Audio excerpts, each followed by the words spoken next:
Why you got to dueling's so dumb. With pistols that, yeah, Many people think Andrew Jackson fought hundreds of duels. He did have a temper. He was challenged, and he was challenged others several times, but only one duel resulted in shots fired.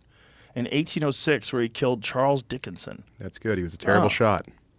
How far away did he shoot people from? Well, those guns suck, too. I mean, they're shooting people with muskets. Right, and it shot like a marble. Yeah, it shot a ball of lead. And not very accurate either.